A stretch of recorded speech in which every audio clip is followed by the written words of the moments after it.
Hello friends, welcome to my YouTube channel. आज की इस वीडियो में हम रिवॉल्ट ऑफ 1857 के बारे में पढ़ेंगे। रिवॉल्ट ऑफ 1857 के क्या इमीडिएट कॉज थे और ब्रिटिश एम्पायर पे इस रिवॉल्ट का क्या इम्पैक्ट था, ये सब हम इस वीडियो में डिस्कस करेंगे। तो चलिए स्टार्ट करते हैं। Revolt of 1857। Causes of revolt of 1857।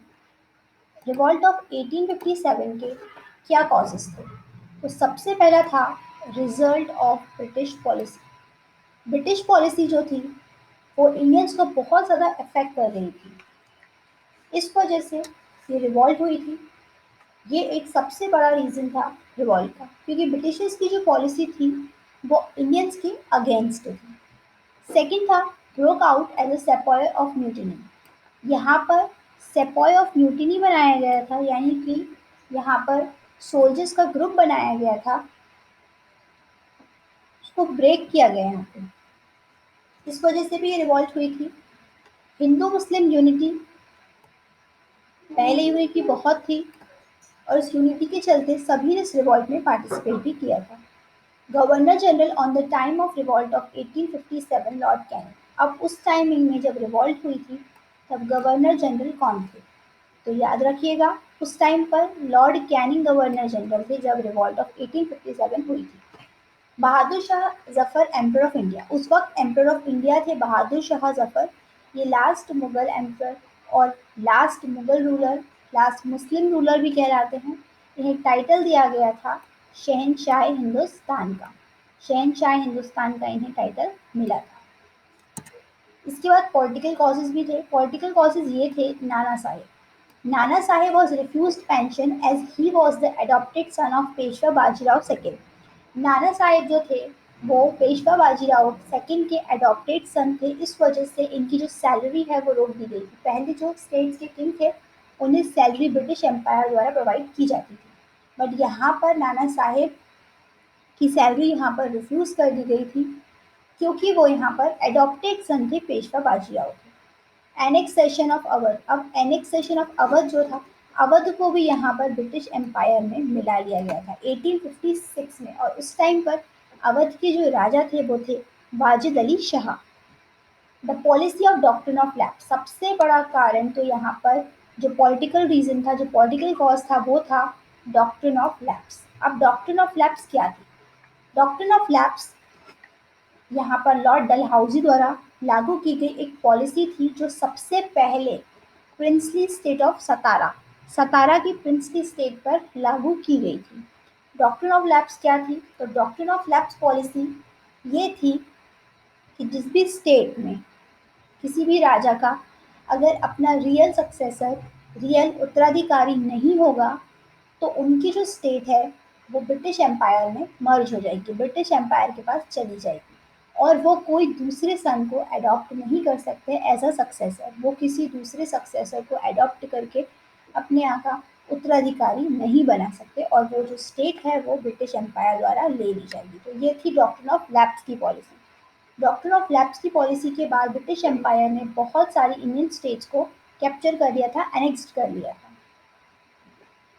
Nana Sahib. अब यहाँ से इम्पोर्टेंट पॉइंट ये है कि नाना साहिब जो थे उनका रियल नेम क्या था? तो उनका रियल नेम था दुंदू पंत। तात्या टोपे। तात्या टोपे का रियल नेम क्या था? तो तात्या टोपे का रियल नेम था रामचंद्र पांडुरंग। इकोनॉमिकल कॉजेज भी यहाँ थे। तो इकोनॉमिकल कॉजेज में सबसे पहला ये है डिस्क्रिमिनेटरी टैरिफ पॉलिसीज। यहाँ पे डिस्क्रिमिनेशन बहुत था। डिस्क्रिमिनेशन किस चीज़ का? यहाँ पे इंडियंस और ब्रिटिशर्स के बीच डिस्क्रिमिनेशन था। जो भी भेदभाव थे वो इंडियंस के साथ किए जाते थे। हैवी टैक्सेशन, यहाँ पर इंडियंस पर बहुत ज़्यादा टैक्स इम्पोज किया जाने लगा, जो कि इकोनॉमिकल कॉज बना। फोर्सिवली इविक्शन, जो इंडियन सोल्जर्स थे उन्हें भी आर्मी से निकाल दिया गया, या फिर उन्हें यहाँ पर वर्क नहीं मिल रहा था इंडियंस को। ये इकोनॉमिकल कॉज थे। सोशल कॉजेज यहाँ पर ये थे British social reforms, abolition of Sati 1829 by William Bentinck. अब कुछ ब्रिटिशर्स ने यहाँ पर इंडियंस के सुधार के लिए भी कुछ काम किए, जिसमें से एक था एबॉलिशन ऑफ सती। सती प्रथा पहले चलती थी, उसे भी यहाँ पर 1829 में ख़त्म किया गया था। 1829 में William Bentinck, Lord William Bentinck और राजा राम मोहन रॉय की मदद से लॉर्ड विलियम बेंटिक द्वारा एबॉलिशन ऑफ सती सिस्टम को यहाँ पर एंड किया गया था। दूसरा यहाँ पर था लेजिस्लेशन ऑफ विडो रीमैरिज, यहाँ पर विधवा पुनर्विवाह भी लागू किया गया 1856 में भाई ईश्वर चंद्र विद्यासागर द्वारा यहाँ पर विडो रीमैरिज का जो एक्ट था वो भी पास किया गया। Persian language changed to English in 1837, पहले यहाँ पर पर्शियन भाषा चलती थी मगर फिर यहाँ पर इंग्लिश भाषा में इसे कन्वर्ट कर दिया गया। तो ये थे सोशल कॉजेज, क्योंकि इंडियंस को ये भी पसंद नहीं आए। मिलिट्री कॉजेज यहाँ पर ये थे, वही डिस्क्रिमिनेशन ऑफ इंडियन सोल्जर। जो इंडियन सोल्जर्स थे और ब्रिटिश सोल्जर्स थे उनमें काफ़ी डिस्क्रिमिनेशन, बहुत ही ज़्यादा भेदभाव किया जाने लगा। तो यहाँ पर ये मिलिट्री कॉजेज बने जिससे कि रिवॉल्ट हुई। यहाँ पर इमीडिएट कॉज आते हैं। तो इमीडिएट कॉजेज क्या क्या थे? इमीडिएट कॉजेज यहाँ पर ये थे, the intro of Enfield rifles whose cartridges were said to have a greased cover made of beef and pork sparked of the revolt। यहाँ पर इमीडिएट कॉज सबसे बड़ा तो यही आता है, एनफील्ड राइफल्स। एनफील्ड राइफल्स यहाँ पर एनफील्ड राइफल्स लाए गए ब्रिटिश द्वारा। एनफील्ड राइफल्स क्या थे? एनफील्ड राइफल बॉम्ब थे। उनका जो कवर था वो किस चीज़ से बना हुआ था? काऊ एंड पिग के मीट से बना हुआ था। तो उस वजह से जो इंडियंस थे वो इन चीज़ों को पसंद नहीं कर रहे थे। Pork and beef and pork से बना हुआ था, तो इंडियंस को उसे छूना, उसे हाथ लगाना पसंद नहीं था, क्योंकि वो काफ़ी ज़्यादा धार्मिक प्रवृत्ति के थे। और इस वजह से ये सबसे बड़ा कारण हुआ, ब्रिटिशर्स ने इंडियन सोल्जर्स को फोर्स किया ये करने के लिए जो कि वो नहीं करना चाहते थे। On March 29, 1857, a soldier named Mangal Pandey attacked and fired at his seniors at Barrackpur in Bengal। मार्च 29 में 1857 में सोल्जर थे जिनका नाम था मंगल पांडे, आप सभी ने सुना होगा। उन्होंने अपने सीनियर पर अटैक किया था बैरकपुर बंगाल में। इसी वजह से ये मिलिट्री कॉज भी रहा है और इमीडिएट कॉज भी रहा है रिवॉल्ट का, Enfield rifles. On May 10, 1857 there was a mutiny of sepoy at Meerut. यहाँ पर 10 मई को यहाँ पर म्यूटिनी ऑफ सेपॉय जो मेरठ में थी, जिसे ब्रेक कर दिया गया था ब्रिटिशर्स द्वारा, उसमें 90 सोल्जर्स थे, उसको भी यहाँ पर इन्होंने ख़त्म किया।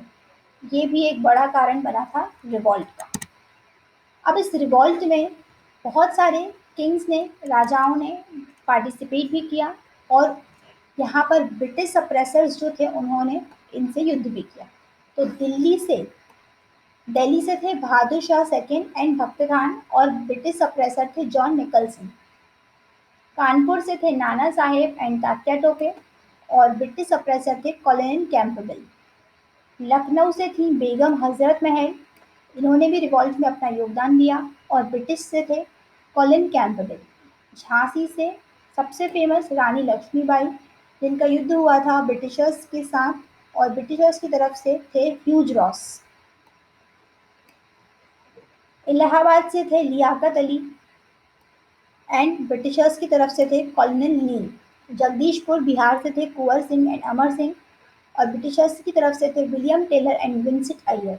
मौलवी अहमदुल्ला फैजाबाद से थे, देवी सिंह मथुरा से थे, खान बहादुर खान बरेली से और कदम सिंह मेरठ से। इन सभी ने अपनी अपनी स्टेट से रिवॉल्ट में पार्टिसिपेट किया था और ब्रिटिशर्स के खिलाफ यहाँ पर इन्होंने विद्रोह किया था। ये कुछ हद तक इस रिवॉल्ट का इम्पैक्ट भी पड़ा। अब क्या इम्पैक्ट हुआ था इस रिवॉल्ट का? तो इस रिवॉल्ट का इम्पैक्ट ये हुआ था कि यहाँ पर डॉक्ट्रिन ऑफ लैप्स की जो पॉलिसी थी, डॉक्ट्रिन ऑफ लैप्स की जो पॉलिसी थी वो यहाँ पर विड्रॉ कर ली गई थी। डॉक्ट्रिन ऑफ लैप्स की पॉलिसी विड्रॉ कर ली थी, इस वजह से बहुत सारी जो स्टेट्स थी वो एनेक्स्ड हो गई थी, बहुत सारी स्टेट्स कैप्चर हो गई थी लॉर्ड डलहौजी द्वारा, तो उसको यहाँ पर हटा दिया गया था। इस रिवॉल्ट का सबसे बड़ा असर तो यही पड़ा था कि डॉक्ट्रिन ऑफ लैप्स की पॉलिसी को यहाँ पर हटा दिया था। After the revolt the British started the policy of divide and rule. अब ब्रिटिशर्स रिवॉल्ट के बाद यहाँ समझ गए थे कि जो इंडियंस हैं वो विद्रोह कर सकते हैं इस रिवॉल्ट के बाद, क्योंकि इसमें सभी किंग्स ने, सभी राजाओं ने मिलकर अपने अपने राज्य से सहयोग दिया और इस रिवॉल्ट में पार्टिसिपेट किया था।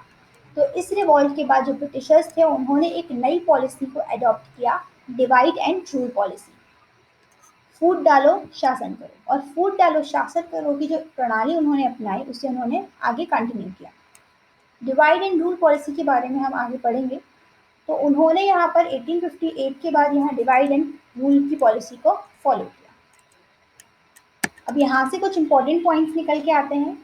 सती was prohibited by Lord William Bentinck. Sati प्रथा का अंत किसके द्वारा किया गया था? तो लॉर्ड विलियम बेंटिक द्वारा किया गया था। The first train steamed of in India. पहली स्टीम्ड ट्रेन जो है इंडिया में कब चली थी? तो 1853 में। The first telegraph line started in India. First telegraph line India में कब स्टार्ट हुई थी? तो 1851 में हुई थी। Lord Cornwallis introduce a permanent settlement in Bengal. Lord Cornwallis ने यहाँ पर परमानेंट सेटलमेंट ऑफ बंगाल किया था। The doctrine of lapse first applied in the princely state of Satara. Doctrine of lapse policy Lord Dalhousie द्वारा सबसे पहले किस राज्य में लगाई गई थी? तो सतारा में लगाई गई। ये कुछ इंपॉर्टेंट पॉइंट्स हैं जो यहाँ से निकल के आते हैं, एग्जाम पॉइंट ऑफ व्यू से बहुत इंपॉर्टेंट है, आप याद रखिएगा। तो ये यहाँ पे हमने पूरी इंफॉर्मेशन कवर करी है। रिवॉल्ट ऑफ 1857 का क्या कारण था जो ये रिवॉल्ट हुई, और इसका क्या इम्पैक्ट पड़ा ब्रिटिश एम्पायर पर। अब चलते हैं अपने मोटिवेशनल कोट की तरफ। आज का हमारा मोटिवेशनल कोट है, जिंदगी कांटों का सफर है, हौसला इसकी पहचान है। रास्ते पर तो सभी चलते हैं, जो रास्ता बनाए वही इंसान। आज की वीडियो में बस इतना ही। अगर आपको हमारी वीडियो पसंद आई हो तो इसे लाइक करिए, शेयर करिए और हमारे चैनल को सब्सक्राइब करिए, ताकि आपको हमारी वीडियोस की सभी लेटेस्ट अपडेट्स मिलती रहे। Thank you.